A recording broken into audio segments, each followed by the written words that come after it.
Well, y'all, I'm making this video to answer one of your questions. The gentleman's name is Irol Roales. If I mispronounced your name, I'm sorry. I did the best I could. He wants to know what I use to wrap my downpipe and what I would use to wrap a header, brand, company, etc.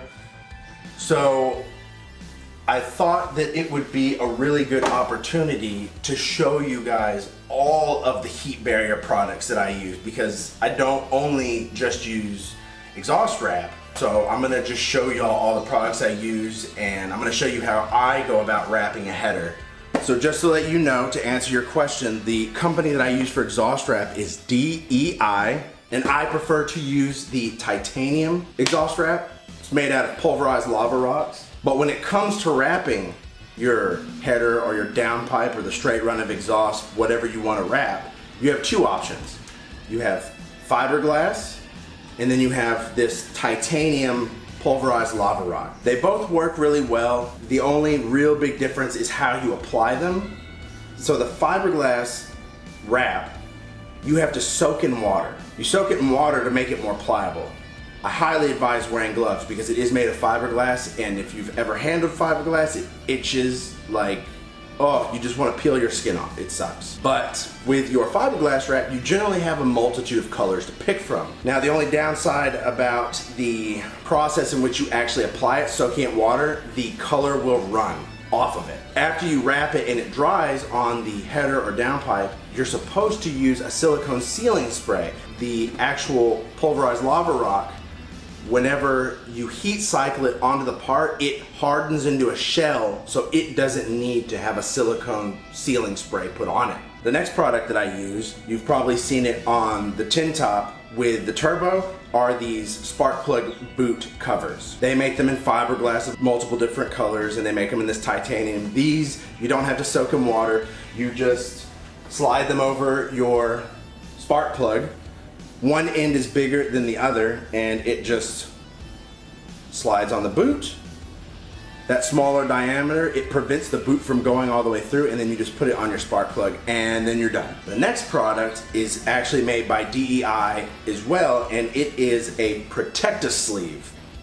Very similar to the spark plug boot, except that it comes in a really long roll. So you would cut it to length. These heat shrink pieces that you will put on, then you can use a heat gun to kind of, they'll keep the ends from fraying and kind of attach it to what you want. So here it is. I used that heat shrink, and I also used some zip ties to hold it in place. It comes around, I have a P-clip that I screw it down on one of the mounting holes on my aluminum valve cover from a Geo, and it comes back around, and I heat shrinked it here at the base where it goes into the firewall, and I use zip ties on it too. So bam, that's pretty much what it does. And this is pretty much right where the turbo sits. So as you can see, there's really no other way to avoid it. I was able to bend the clutch cable out of the way. The choke cable really kind of comes back behind where the turbo sits, so it's not really getting hit by anything. It was just that throttle cable that couldn't avoid being in very close proximity to that turbo. All right, and the next product I use, Cool It Thermatech. So it's just like, here's your heat barrier protector, here's your like aluminized cover, and then on the back side, you can see the fiberglass material, but there is a clear layer that you remove, and it's got adhesive on it. And this stuff sticks really well, really, really well. So there y'all can see it behind the steering shaft down there on the firewall, and then you can kind of see it underneath the truck. Here is the firewall piece. It was able to bend down in that groove. I did it right up to the edge of this sheet metal reinforcement for the brake booster and the steering shaft. I wrapped a little bit of a different product. It's almost like that aluminized ducting tape. That's pretty much exactly what it is. I'll show you all that here in a minute, but I pinched it around this lip so that way no water would get on it and underneath all this. So what I did first was I put the single-sided adhesive heat barrier up here. You know, like I kind of traced it out, cut it, put it on here, and then I put it underneath here in like as much as one sheet as I could. And I pulled this heat shield off, and then I wrapped this with that single-sided aluminized ducting tape, right? And I used it to seal all the edges.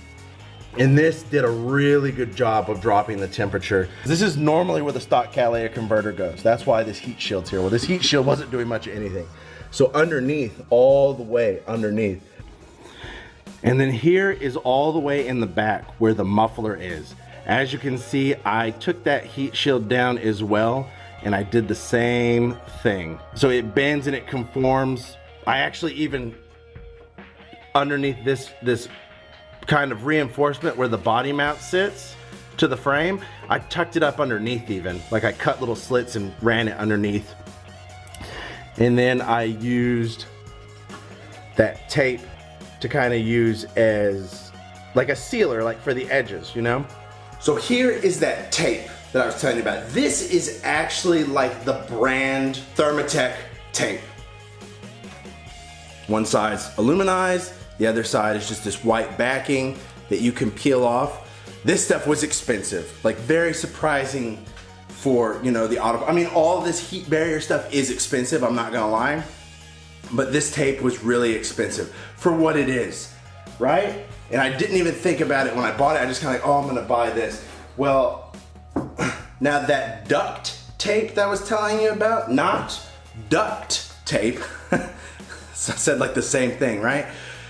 This is what I mean when I say duct tape. This is actually for like venting and stuff. You've probably seen it or used it. Well, if you look at it, how is it any different than this? It's not. It's meant for cold and hot. It's meant for sealing the ductwork for ACs and heaters.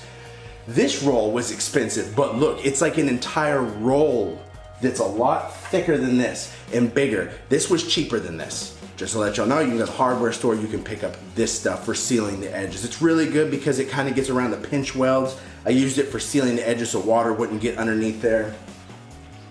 I really took my time when I did all that work because I just noticed some issues with just heat on the panels. I just wanted to try to address it to make it the best I could. But now I'm gonna show y'all about wrapping a header. I have the header, I have it set up in this jig. You don't have to have a jig like this. I do advise when you wrap this and you work on it to have like a bench vise or something. You need to try to clean this the best you can. So, you know, you need to take yourself a rag, and I generally like to use acetone. Acetone's really good for cleaning metal. This header is pre-coated with Cerakote, which that doesn't matter though. You know, for instructional purposes, we're gonna wrap this header, so it doesn't matter. Now, when it comes to cleaning the header, you're not gonna be able to get like every stain off. You know, the point is just to get all the surface dirt off. That's really it. Where you have all these tight bends and all these crevices, you could get in there with a wire wheel. Like I just knocked off some dirt that I just can't get this rag into. Now, as far as wrapping this, even on the box that this product comes in, they start from here and they work their way down. I'm still gonna do that, but I'm not gonna start my wrap at the top. Now, the reason why I do that is it has to do with the theory that I have and others have, especially with motorcycles. Because when you have a motorcycle, especially naked bikes, the header is completely exposed to the outside world. So whenever you wrap the header, you wrap it in an overlay, like a 50% overlay, right? Well, if you start from up here and down, at least on a bike, same thing on a car, you have a step. Well, the idea on a motorcycle is that while you're driving down the road, dirt and debris and everything will get caught on that lip and wedge itself in there. So what we do is we still start close to the head, but instead of starting the wrap here, we start the wrap here and go up. The idea behind that is that the wrap, instead of being like this, it's like this. Your step, your little step, your edge is pointed down. So nothing, no dirt will get forced in the crack it'll kind of hit that edge and fall off, kind of like how they lay shingles on a roof. So you'll do your primary first, and then you'll come down here before this collector and you'll run up to the next collector, because you'll have a little bit of overlay. So I know that kind of will have like an upward step, but normally on motorcycles, we don't have headers of this design. They are more individual primaries and then they collect at the bottom.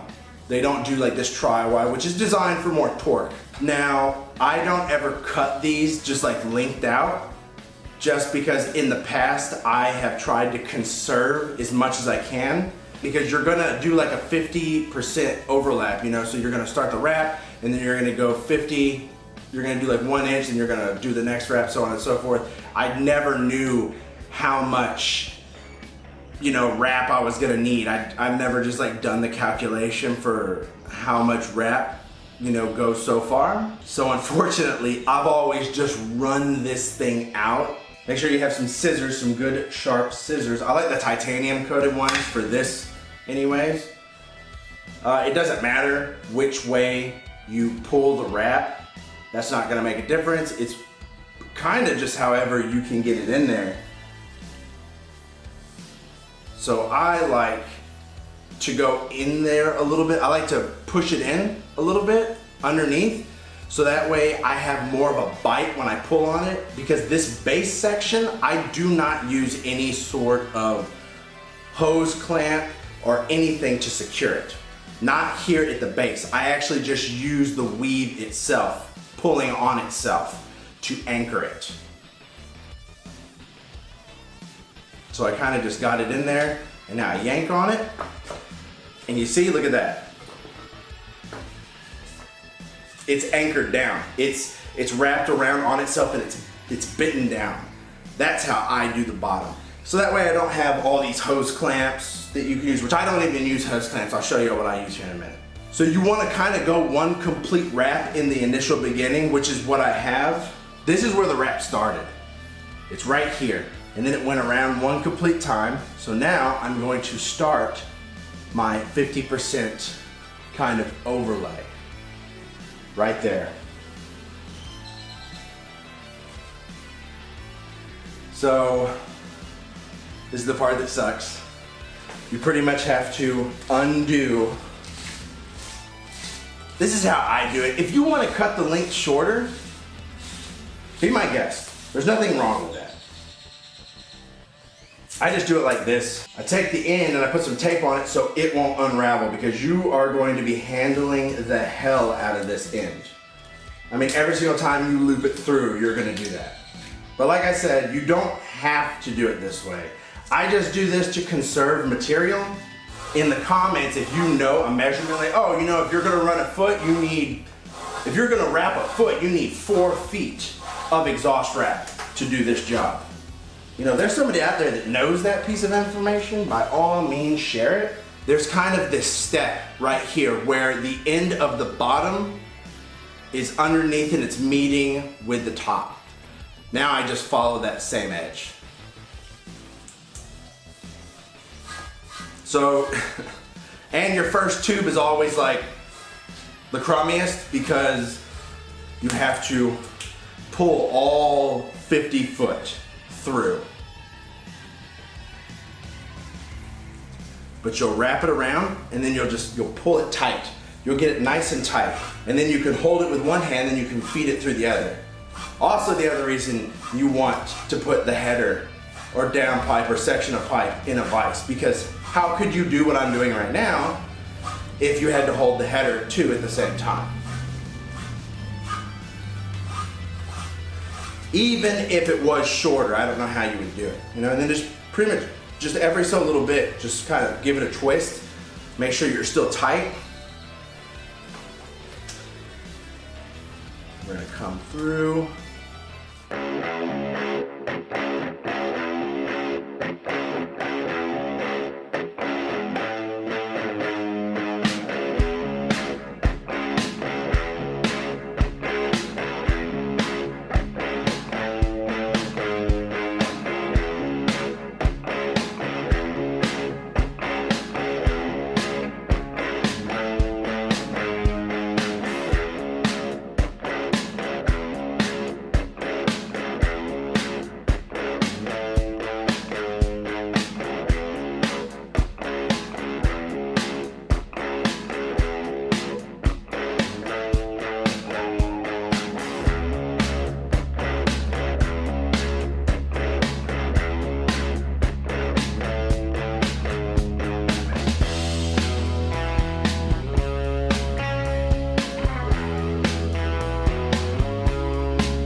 So I'm pretty much right here. So now I can kind of guesstimate how much, so I don't have to just keep running around it. I'm gonna just cut it to here.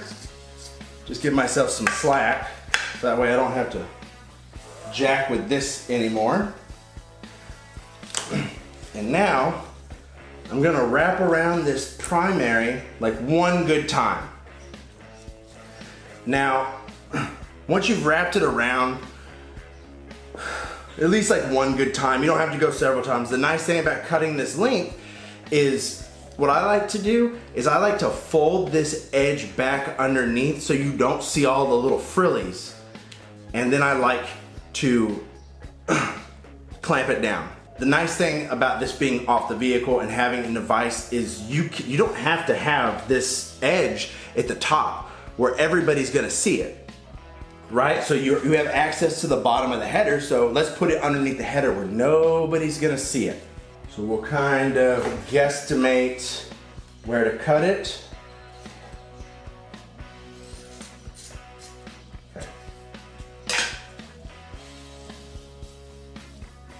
Then I'll fold that edge underneath. There are many different ways to go about tying these off. Some people use stainless steel hose clamps, which is fine, it'll do the job. What these exhaust wrap companies have separately are they have these stainless steel cable ties. They're kind of a real big pain. They're designed to be like self-biting.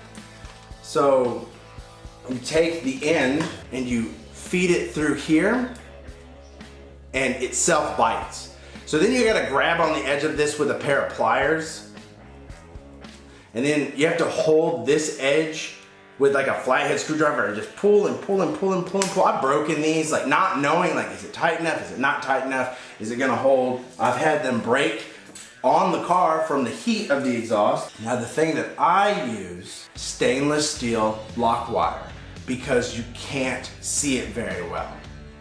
This stuff is awesome. So it's really straightforward. You know, you can buy this stuff at Harbor Freight. It's stainless steel lock wire, it's the same quality. And you can buy the lock wire pliers from Harbor Freight, or you could use regular pliers. I'm gonna use these because I have them. I'm gonna show you. So you just come around the tube, figure out how much you need. You know, you want to get longer than you actually am just going to go barely around the tube, you know. It could be a little bit, it could be a lot. You know, you just want enough so that way you can put them side by side so you can grab them with the pliers to twist them. So put them both together, get your lock wire pliers, bite down. You see this piece right here, there's like a tongue and groove. Pinch it in, and then take this, slide it back, it'll keep the pliers locked on. Then you grab this and you pull it and it twists the pliers.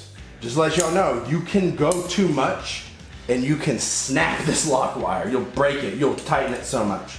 These Harbor Freight ones are real good. The only problem that I've noticed with them is the cutting edge is trash. But the pliers, their main function work just fine. Then you can come back here and you can cut some of that tail off. And then you can take it and bend the tail back. Take your second piece of lock wire, and come around. And now we're ready to do the second one. I guess the best way to see if you're tight enough is once you get it and you're like, man, that's pretty snug, it's biting in there real good. Just try to grab it and slide it. If it doesn't slide, maybe go just a little bit more and come back over here, cut some of that tail off. As you can see with this lock wire, you can't even really see it barely. You know, it's just kind of hidden. It's real clean, nice and neat. That's why I like using lock wire to do this. The next thing I'm gonna show you how to, instead of like wrapping each one of these, I'm gonna wrap this next one up to a collection point and show y'all how to wrap it and then finish it off. Oh, wow. No big deal. We kind of see what we need to do to get it back anyways. Because that's gonna happen to you. You're gonna get distracted by something and mess it up. Trust me, it'll happen.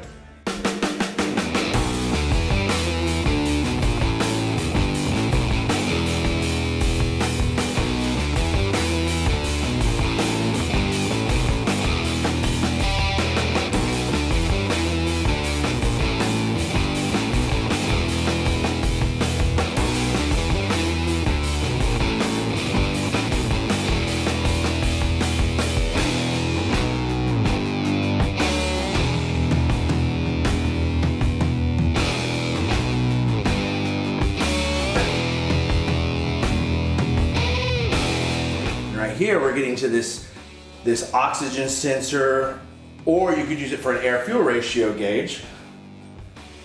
This is actually pretty easy to get around. We'll put it on here and we'll kind of pull it down. Yeah, I like that better. And then we'll come around this bottom piece. Yeah, I like that. That looks good. That's good coverage. I really wanted to show y'all this because I wanted to show y'all how to finish this off. We can either finish it off on either one of these primaries. Keep in mind, under normal circumstances, all of these primary tubes would be wrapped already. So, you just come around, kind of get it like that, and you would just wrap around. And there you go. That would be finished off, and then you just put your zip ties on there. Well, Mr. Rojas, I hope that answers your question. I may have gone a little bit overboard with the information, but I have used a whole bunch of different products for trying to control the underhood temperature that has come along with that turbo kit on the tin top. Oh, channel update. I have a Patreon now. For any of you guys that don't know what Patreon is, it's a crowdfunding website. And what that means is that people such as yourself can donate money to content creators, to all kinds of different content creators, not just YouTubers. But I'll leave a link in the description of where you can go. So, you know, if you're interested in donating, go ahead and go donate. If you're not, that's fine too. Keep on watching. That actually contributes a lot. That lets me know that I'm on the right path and that I'm doing a good thing and that I'm putting out the information that you guys are searching for. But that's enough of that. If this was content that you enjoyed watching, be sure to smash that like button. And if you haven't already, be sure to subscribe and turn on notifications so that way you can stay up to date with what I've got going on in one of two shops. And I'll catch y'all in the next one. Peace.